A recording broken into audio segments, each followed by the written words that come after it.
Welcome to New Dad Gaming, a show about gaming, being new to fatherhood, and what fatherhood means for gaming. The quick play and the long story play. Quick game hits or long involved playthroughs. Between our new commitments and exhaustion, how do these games work into your new life?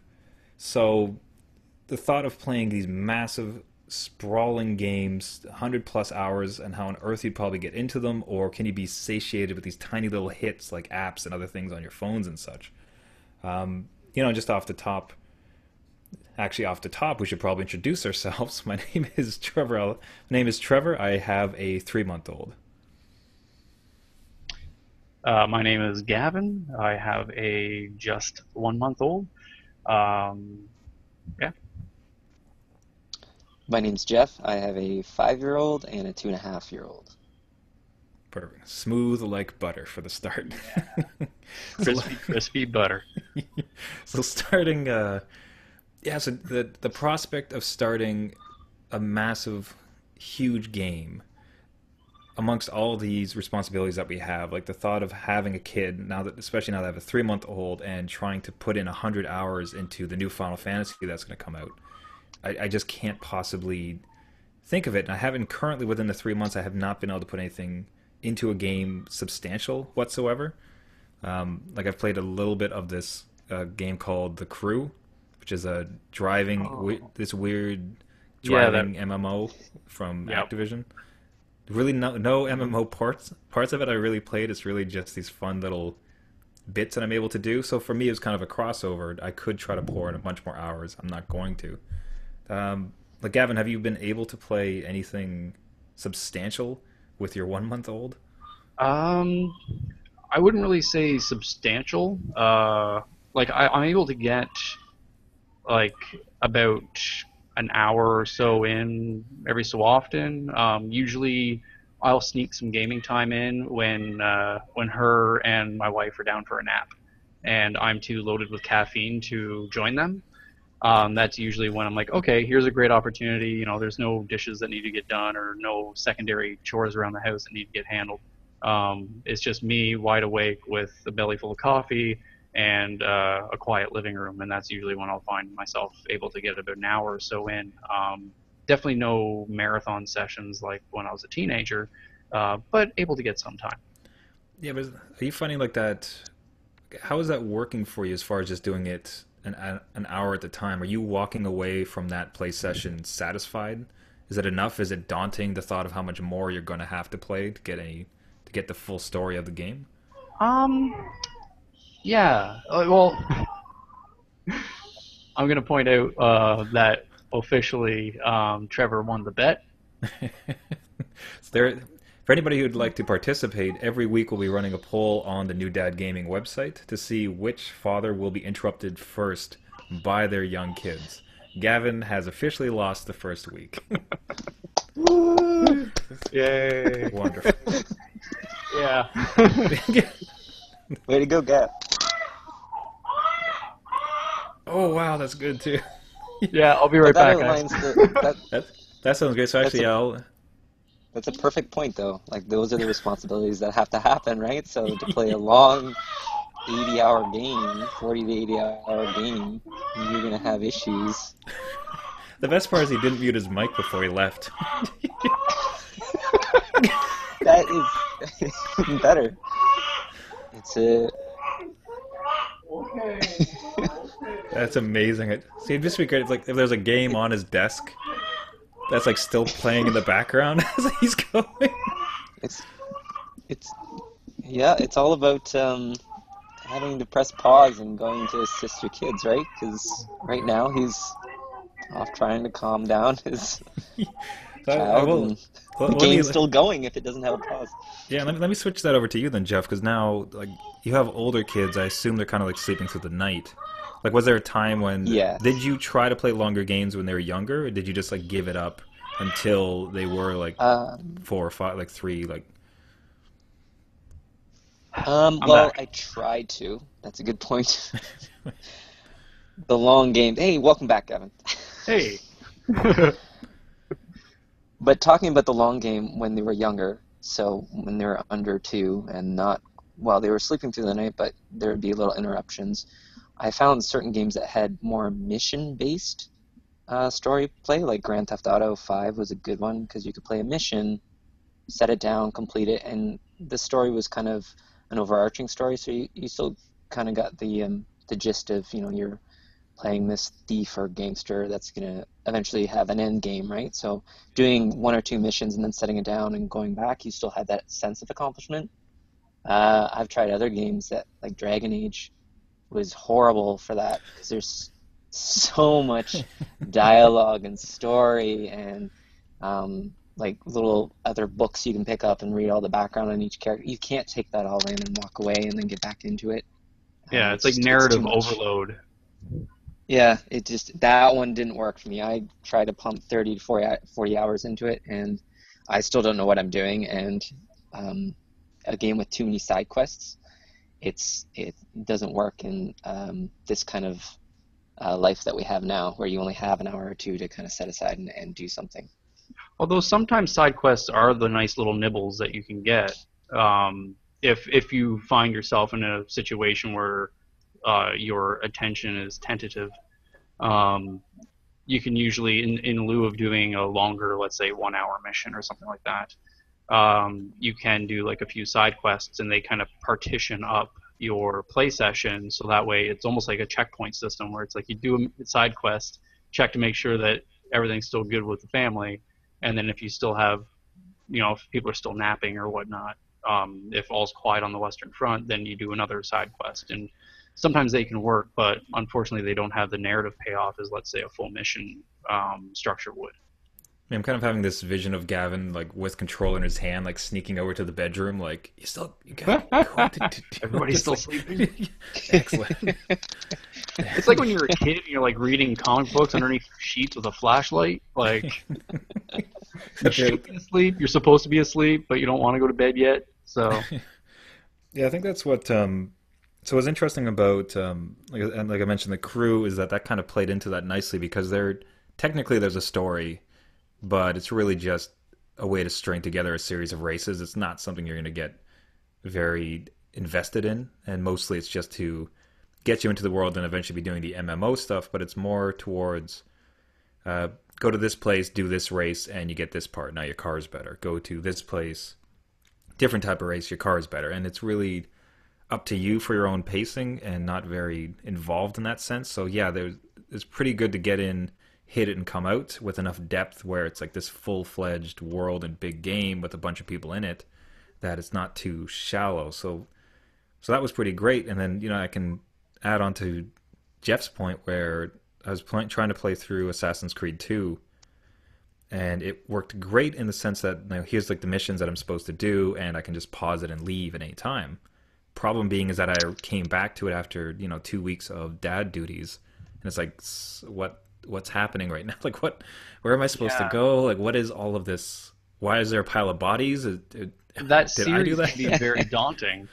Like you look at that world map, and like the UI is so full of stuff, and you're just like, wow, there's so much, and it's like trying to keep track of your place in a really really big like anthology of novels, but like the bookmark is just gone, and you're like, so where was I again? There was a thing, and I was doing stuff, and I guess they're mad at me, and I don't quite understand why.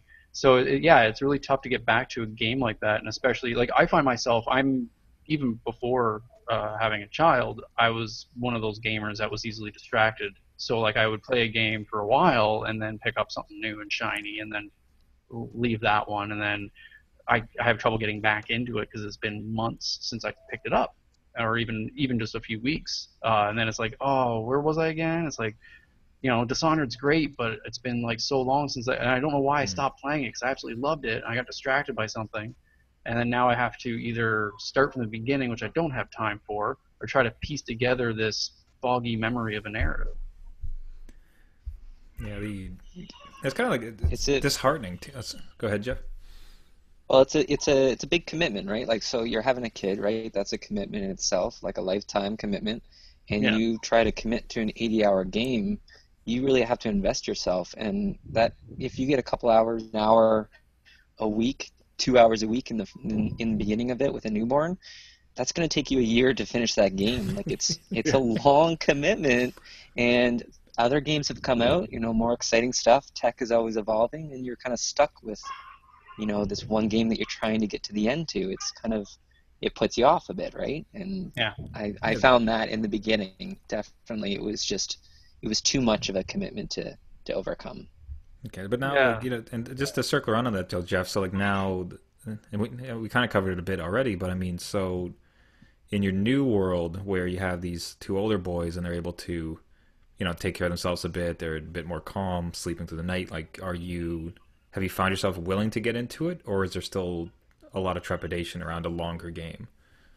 And it's still kind of an obstacle because, like I said before, with Dragon Age, I tried to put enough time and effort into it to see if I could get over that climax in the game and get on to the end. But having older boys that do go to bed at 7 o'clock and they're done and I can go game, you're exhausted. By the way, that sounds amazing. Just like based on no. Gavin's interruption, 7 o'clock. and we're late starting this podcast because my kid would not go to sleep. Yeah. So man, 7 o'clock and they go to bed. That's amazing. 7 o'clock they're in bed. Or even I know. the I fact should. that, Yeah, like, that's it. it's You guys are gonna cry. It gets better. It's the consistency that I'm marveled It at. does. Like, it's the fact that it's like, wait, every time? Like, because right now it's like, okay, we got enough milk in her that she finally went to sleep, and she's gonna wake up, Lord knows when, needing more milk, and just like that, it's like she's hungry again. She's hungry because she's just growing. But just that idea of like, the thing you take for granted before the kid's born is that sense of, oh, I can schedule my life. So if I want to take on this game, I can schedule it into my week. But as soon as you have a kid, there's the variable, like the kid is the X in the equation of your weekly schedule that then just changes everything. And even for, not just for like leisure activity, like with playing games, but I find even for myself, like trying to find a bit of time here and there for doing work. Before I was a very scheduled person, where now I'm just kind of like going with the flow and finding when can I do it. Like even with games before, it's like, oh, well, I usually play this time to this time, in a day because it fits well. It's not interrupting anything. It's not taking me away from responsibilities. But when your responsibility is a variable, that changes everything. And then you have this new scheduling system in your life that's just complete anarchy, but it's what you got to do. It's your responsibility. So it kind of makes things like keeping a schedule and following a narrative in a game a lot more difficult. Yeah, and that's where for a while I was trying to find, it's actually one of the games I was going to talk about, but I was trying to find a mobile game with some depth to it for that reason. So, I didn't want something just like Flappy Bird because it eventually gets it's kind of fun, but it gets irritating. So there were these moments when I'm just holding the baby for 2 hours as he sleeps, and I wanted something where it's kind of I can get into enough, but had shallow enough that every time I come back in, it just kind of kept moving. Mm-hmm. And yeah, and like one that I discovered actually, share my screen here for a video of it, was, I don't know if you guys have heard about this one. So it's called 80 Days. So this is like loosely based on the old novel Around the World in 80 Days, iOS app. And it's basically you're a chauffeur for this rich baron or some sort of rich man who's now engaged in a bet, who bets he can go travel the entire world within 80 days. And there's just like 1,000 different ways that you can go. So you'll start off and you take a quick trip down to Spain, and then you decide to go onto a boat, and the boat takes you over to somewhere in Italy, but then you jaunt up to Russia because it's going to save you 4 days. Each time you can buy and you can sell various items from the various places that then fund the trip. Like the best part is like you can end up someplace in the middle of nowhere desert, and you just have to sit there and work for 4 or 5 like days straight trying to get enough money to get your ticket. So it's just like phenomenal, like yeah, it's fascinating. So it's this resource management, travel planning, even like in interpersonal game, because you have to keep Sounds a good like a hippie backpacking.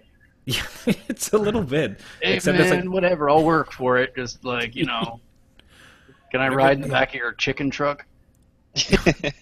That's about it, man. It's like shining shoes, like in the lobby for a little bit of money and trying to like sell and peddle, which is funny. You can also like go take money out from the bank from the rich guy, but Wow. eventually, you can strain your relationship with him, where all your conversations with him now become very terse, because like he's really pissed off. He keeps spending his money, and he doesn't like how you're handling the situation. So, but what was great about it, so it was the individual interactions. Like you're generally doing this big trip, so you've kind of already laid a path, but ultimately you are where you are. You have this list of items, and you have to figure the next step. And yeah, it was kind of enough that it really helped out as one of the first games that I played within the first 2 months. As far like anything beyond that had any kind of depth to it. Um, yeah, and it's kind of that perfect mix, and it's great to see that on the mobile device because the positioning of it, as in like always in my pocket, so that I can play the thing, was Mhm. critical. Because otherwise, there's just no way that I can do it. Like I can't drop the baby off and then just come down to the den where the gaming system is. Like I had to have. He's asleep. I have this 20 to 40 minutes, perhaps. Like just get into it immediately. Yeah. So, yeah, I don't know the. Have you guys found that with mobile games? Like, Gavin, have you been using your phone and like apps more, or have you still been able to like sneak away to your system for Not the really, because I don't experiences? really have to sneak away to my system. We have a very small apartment, so it's Compared to kind the of mansion, I do compared have a to the, sprawling mansion. I should mention, yeah, so yeah. it's like it takes you a day to walk across it. So, So I find myself often in the same room anyways. If I'm holding her, like I tend not to have a game on the go, um, just because like the mobile devices I have, they're a little long in the tooth, so their capabilities are somewhat hindered. is it a Luckily, flip? Is it a flip Nokia? Because Snake yeah, is yeah, amazing. yeah, yeah. Flip, it's a brick. No, but no, actually, the one thing I have been doing, oddly enough, is on I have a Surface tablet, and I've been reading comics, like comicsology, like through them, and that's been good because it's something that I can have kind of beside me, with whatever hand is free. Um, and then yeah, that's kind of when I consume other entertainment media, like watching stuff on Netflix or whatnot. So I find that's kind of that opportunity, and when I have like hands-free time, that's when I kind of do the game stuff. Um, but that's kind of how I was even pre baby. I've never really been heavy into mobile games, not much because I don't like them, but just because my appetite is satisfied quite well by what time I do get to sit down with a controller. Yeah. Yeah, was that Jeff on your side when you guys were coming up, your kids growing? Was that anything that you had used as far as like mobile apps, tablets, or Yeah, phones, or? mobile Yeah, mobile apps was definitely involved. Having two little ones that were bacteria sponges. The best app I found was Plague Inc. Oh, jeez. infecting the world with one bacteria at a time. If my kids And I suffer, know the whole world suffers with me. Like, just like, as bad as it sounds, you name that virus after your kid, oh, and it jeez. just goes out and infects everyone to feel like you They need do to at have that like point. Plague Inc. Kindergarten edition, where it's just you're just tracking the common cold through like a Jeez. kindergarten classroom, and rather than like breaking the map up by regions on the globe, it's just like areas in the classroom that are like bacteria Right, rich, exactly. like And the That second would be box or perfect. like the like bricks. the real score is like when you infect their homes and like just the whole town like shuts down because like you've sent out Yeah. this plague as like the kid carriers. Yeah. I'm telling you, anything at daycare or kindergarten that they pick out is I don't think they have a vaccine for it. I don't know what they come home with. It's just it infects you and it makes you horrible and it sucks your energy. So having a quick mobile app of Plague Inc. I think was the best app for me when they All were right. growing up. Duly noted. Yeah, if I write that down. Yeah. I actually do. I have a feeling that I will probably end up going the route of like one I would want to check out is that Fallout Shelter app. Like that's one I've been interested in because it is something that's like bite-sized gaming, but it's part of a like a chain of games that I really enjoy. I think that that could be something that I'd want to be getting into. And yeah, like you know, I've obviously wasted my fair share of hours with Fruit Ninja and Jetpack Joyride and all the half brick time sinks. Um, but yeah, I guess yeah, it kind of it's like you have to decide where you find your time to game because like we only have so many hours a day, even just general responsibilities. It's like do we stockpile all of those free minutes into a good chunk to sit with a console, or do you just grab those little bits here and there with something that's readily available and in your pocket? And if you do go the console route, as far as some sit down, like hearty meal of game intake, are we at the stage now where we still enjoy those larger games that are supposed to be 80 hours, but do we see games through to the end, or do we just get enough of it to have that experience with the mechanics, with the gameplay elements, with the narrative and the characters, and then move on to something else? Like, do we need to complete games anymore? Or even can we complete games anymore and still stay up to date and not be playing the same game? Like with, as Jeff mentioned, like the amount of time that we have, you'd be playing a game for a year or two. If you're playing a game like Assassin's Creed, like 3 new Assassin's Creeds would have came out in that amount of time. And it's keeping up with that market and keeping up with those franchises can be almost impossible. Yeah, and if I would like us to circle back around and talk about the completeness thing, but I did want to segue into something around that dealt a lot with timing that I'm kind of struggling with, and that's kind of and Jeff, actually, I'd like you to talk a bit in a second about Rocket League with regard to that, and that's just around mastery. So, like I've been able to get in a decent number of games of Hearthstone, which works pretty well as a game around this, where because the matches are like 5 minutes, like 8 minutes, and it's pretty satisfying, the games, especially once you kind of get some of the basic mechanics and you're putting things together. The challenge is now like it's at such a point that for me to kind of get to any next level or to kind of progress or in some ways even to enjoy it, because now that I have some sort of level to it, anybody they put me against is of that same level and they're much better than I am.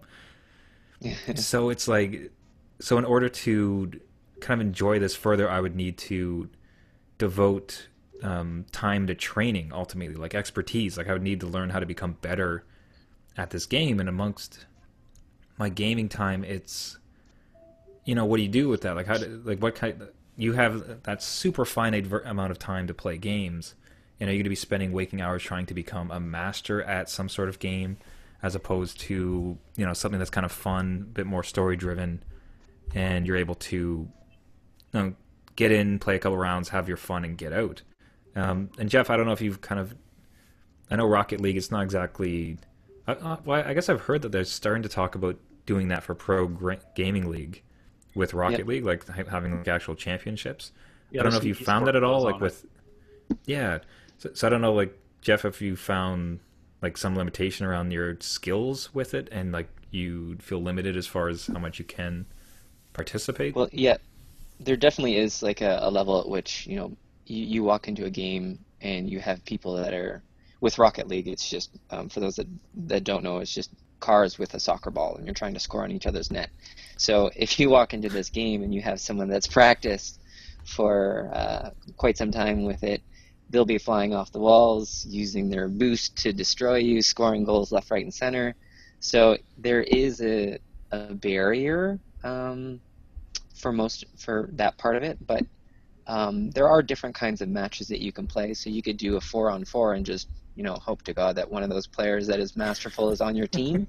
So they usually balance out in that aspect. But if you're definitely doing like a one-on-one, you can see kind of flaws in that game where it's not always balanced, but it is fun. And again, it's like a 5-minute game. You're in, you're out, you're on to the next, or you can set it down and walk away, and you still have that. There's no story. It's not going to be depth.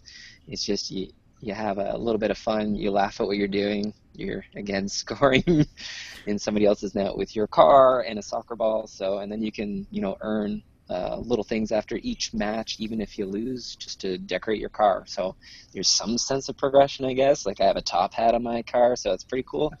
But I can set it down and walk away and know that I got that top hat on my own terms and on to the next game, or on to take care of my kid, or go to sleep, or whatever. But it's 5 minutes in and out, and you're good. Okay, so you haven't found it to be your lack of skill or like lack of like No, practice at it limiting.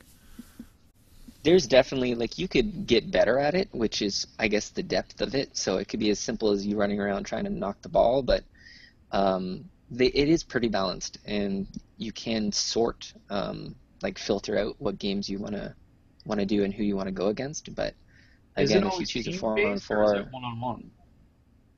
you can do 1-on-1, 2-2, 3-3, all the way up to Okay. 4-4, and then they get into leagues, so you can have ranked games, which I'm not Wow. going to touch ever. But um, I think what we should unless do that's is some extra money. maybe what we'll do is we should form a team and get into it and just show how terrible we are.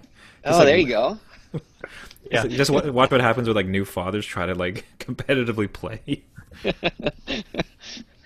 So, best part is like we'll have our kids in the background crying because like they're seeing their fathers lose like so terribly.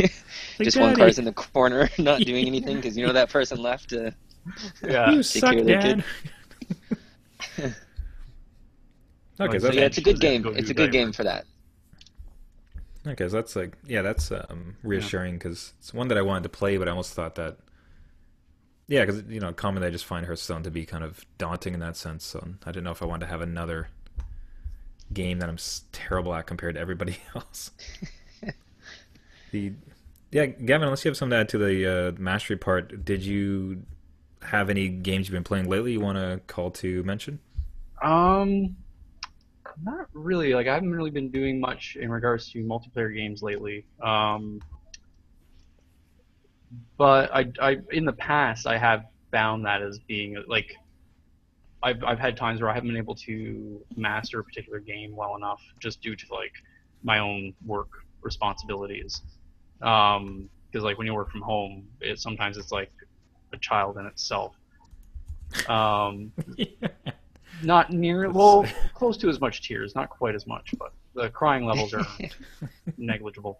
Um, but yeah, I've found that there have been certain games that I've just been turned off from because I'll just get schooled trying to play them, and I won't feel any sense of accomplishment or feel like I'm contributing at all. I find probably the best example of it would be like the difference between Battlefield or Call of Duty.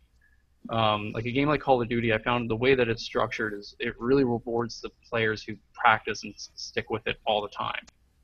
Somebody who just will casually play a match here and there, they're done.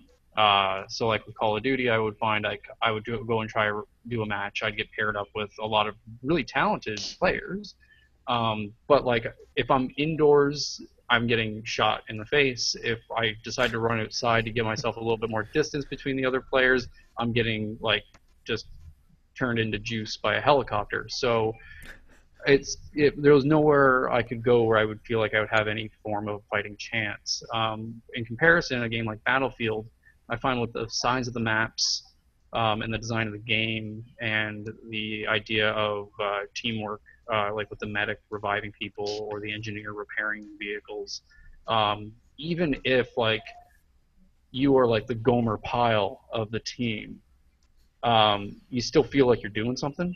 You don't feel as useless, and you don't feel like you're really contributing to it. So I found like with a game like that, you could hop in occasionally and be a little bit more of a sporadic player in it, and still derive some form of entertainment. Whereas I find sometimes with more intense, like twitchy multiplayer games, I find I don't have the time to practice those anymore, and I don't find the enjoyment in them anymore because of that, just not having the time. And to be totally honest, I don't really miss it. Like it's one of those things Hmm. where there's things that I'd rather be doing with my day, time I'd rather be spending with other people, or even on other games. Because there's so many amazing games out there that uh, there's no point in forcing yourself to love one when there's other games just on your own shelf that will entertain you and give you some sense of enjoyment. So yeah, like I think especially with something like with Hearthstone, as you mentioned, like that one's a one-on-one. So like if you get paired against somebody, if that person's way above you, then you're done, and you don't really have a fighting chance. Oh, and it is like, man, some of the players on there, it's just so Yeah, humiliating. Like just how badly. Like, yeah. there's And like it some comes point to like just enthusiasm too. Like they're super enthusiastic about this game, and they might have more leisure time than you, or of their leisure time, they devote it solely to that game. Like they don't play anything else. So if that's all they do in their off time, if they have even a few more hours a week than you, and that's all they focus on in their off time, they're going to be better than you. It's just what, they put in the hours and they got rewarded for it by being really good at that game. yeah, with But that at kind of least with sucks for like you. see, at least with Rocket League. So the problem with like Hearthstone 2 is that it like you'll be playing sometimes and the guy will just put out this card like kill all of your characters, and then he lays out another card. It's like give yourself 50 characters, and then he plays another card. All 50 characters have 1,000 hits, and then you're dead. You're like, so as much skill as I could possibly have, unless I have the cards, like Yeah, there's not much you're gonna Right. do. So some sort like on some level, especially with grindy games or games like Hearthstone that you can kind of pay to win. Well, yeah, hold on, I want to retract that. You can't pay to win. Like there's strategy involved, but ultimately, if you just have amazing cards, like you have this much better chance to succeed. So I yeah, guess like in comparison to that versus something like Rocket League where you get hats, but it's not like you get a car that's 5 times as fast, which would yeah. It's reward strictly somebody who's cosmetic. grinded. Yeah, which is great.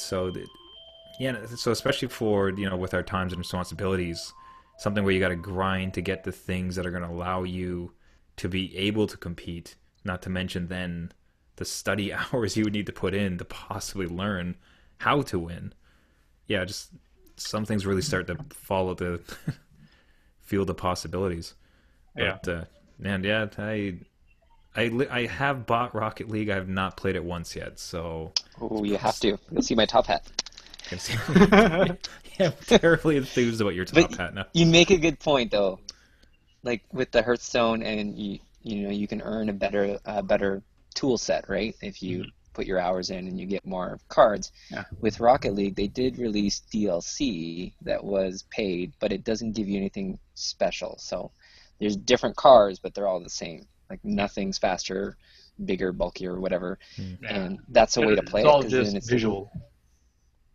Yeah, I think even right. with your Battlefield too, Gavin. I guess ultimately, I don't think you can't pay to have a better gun. I Oh no, don't they had think. that. They started a few years back where like you could get like the platinum edition, where you get a really good kind of. You'd have a better starting kit. So some of the weapons you'd have access to, and some of the rifles would just be better.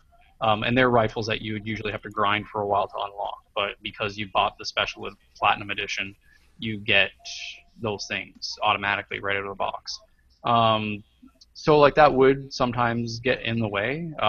It wouldn't. I didn't find it really threw as big of a wrench in the works as it probably could have, because some of the main weapons you start with in the game were at least strong enough. A lot of my recollection is quite fuzzy too. It's been a couple of years since I played, but yeah, it was a game where you could get to that level if you worked hard enough. Their matchmaking was usually pretty decent. Like they would keep you with people who are around close to the same skill level as you too. I think that's also something that developers are starting to get better with. Is like instead of it just being whoever's got the better ping on their server, put them together. Now it's more of like, okay, who's spent more hours playing it, who's at a better rank than the other. They kind of look at your kill death ratios more, and just or even like with racing games, it's like, yeah, this person's really good at what they do. This person may be a little bit noobish, so let's keep them over in the kiddie pool. Um, I think that's kind of a necessary component to the style of gaming. Hmm. When any competitive gaming, it's like any competitive sport. You wouldn't have a complete novice person who's trying his best to join the minor leagues. You wouldn't throw him into the World Series. You wouldn't have like a brand new tennis player and then all of a sudden send her off to Wimbledon before she's even laced up her shoes for the first time. Yeah. Well, you There's a You clearly haven't watched a lot of Disney movies because that happens all the time, and it's amazing. Just throw him in, home run. Yeah, look, His with daddy loves him, Rookie of and the like Year as an exception, with botched rotator cuff surgery, anything is possible. That's perfect. Now I got to watch that movie again. I hope you guys are proud. It's Hey man, okay. apparently Netflix with your baby's your thing, so it's perfect. I'm Yeah, glad we it is. I'm built going to up show your her queue tonight. all the great classic cinema, starting with Oh. Rookie of the Year. Maybe so you see a kid with a little bit of luck and a lot of wishing, Yeah. anything is possible. Oh no, you got to show the wizard though. If you're talking movies, you got to show the Yeah, wizard. that too. Get them into games, right? Right off the bat. I've never seen that movie. Wow, Oh, really? oh, I'm let's stop sorry. this right now. Whoa. Am I kicked off of the That's show? like. Oh, You need to go watch it right now. Just stop everything and report back. Virgin Yeah. Mary over here. My Sorry, goodness. let me update my lower third 1 second. That's not.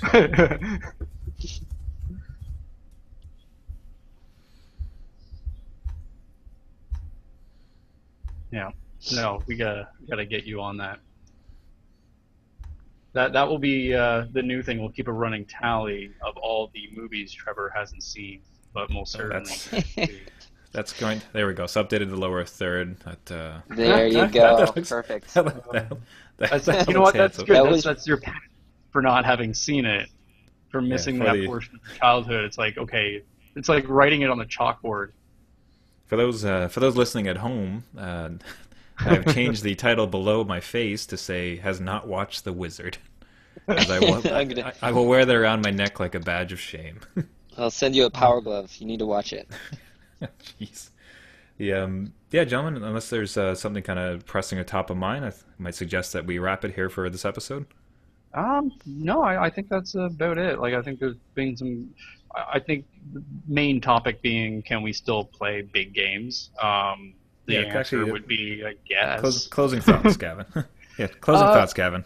Closing thoughts? Yeah, it's definitely possible. I think if you're playing games that are partitioned properly in regards to their narrative, as Jeff mentioned with something like Dragon Age, where you have these really long dialogue sequences that are not really skippable, nor should they be, because there's some important stuff going on with the story. Games like that might be a little tough. It might be you have to wait for your kids to be a little bit closer to high school and not wanting your attention and not wanting anything to do with you. That's when those games might be possible again. But games where it's more of a mission-based structure, for as Jeff did for an example, is like a Grand Theft Auto. I've been finding with Dying Light, the mission structure is quite nice, and the partition is a digestible size for the amount of time that I have. I think games like that, it's if you break it up into smaller pieces, we can still play those games and find enjoyment and still be able to follow the story while not neglecting our family. But as long as I think the developers are able to partition it in a certain way, we can take advantage of that. It really just comes down to who their main audience is, and sometimes it's a happy accident that they partition it the way they do. And Jeff, yourself, and closing thoughts on it? Yeah, I agree with most with what Gavin said there. Long games, really, 40 to 80 hours is somewhat not doable at this point in fatherhood. But again, mission-based ones, they work well. You can do one, step out. More story-driven ones, I would just leave for now. Maybe watch a run on Twitch if you can. Kind of tune in that way. But you're kind of shooting for like the middle of the road, 12 to 15 hour kind of story-driven game.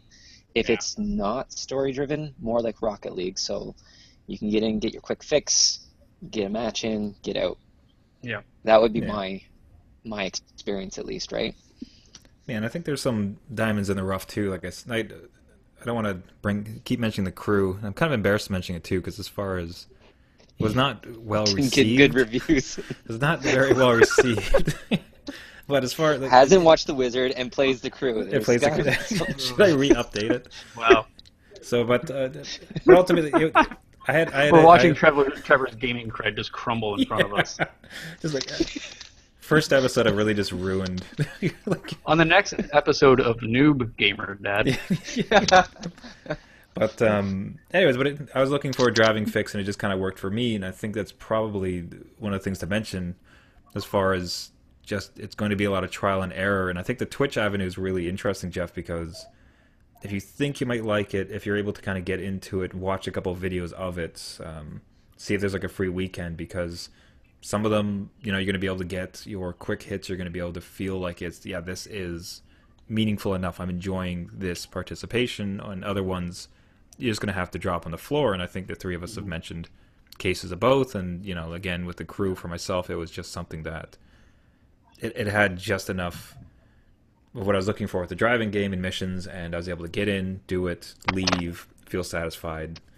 And it worked out great. So ultimately, it's a lot of trial and error. And I think, fortunately, with the current age of gaming and the constant streaming and YouTubing of everything, there's a lot of potential to kind of vet what's going to work. And ultimately, with our show here, we're going to be talking every week about games that are really working, especially with like big titles that are coming out, if it's working as a new dad, if it's not working. So hopefully we ourselves can contribute to that, being new dad gamings. Gaming? How do new fathers gaming, new dads game? I'm trying to turn into like the verb of it, or like description. Anyways, we're new dads and we're gaming, and we're gonna Sleep deprived people. Yeah. Gaming. Also not good at jokes. Form words trying art. So everybody, that's been this episode. Thanks so much. If you'd like to get in contact with us or send us a question, please check us out on our website, newdadgaming.com. We do a show every week. I am Trevor with a 3-month-old. I'm Gavin with a 1-month-old. And I'm Jeff with a 5 and 2.5-year-old. And that's the bright, bright future. How many, sorry, just quickly as we close, how many nights an hour do they sleep? How many? We got seven solid hours. Oh, God. Wow. It's so good. My kingdom for 7 hours. Yeah. All right, everybody. Although I have to give some credit. Our little one is a pretty good sleeper. Once she's happy, we're able to get a good chunk of sleep. But as long as 7 hours is still way. If she slept for 7 hours, we'd be concerned. And as long as there's not a podcast going on, right, Gavin? Well, that too. Yeah, she can sense that. Perfect. She's anxious. She's a mic hog, so we got to keep her at a distance. All right, everybody. Thanks for tuning in. We'll see you next week.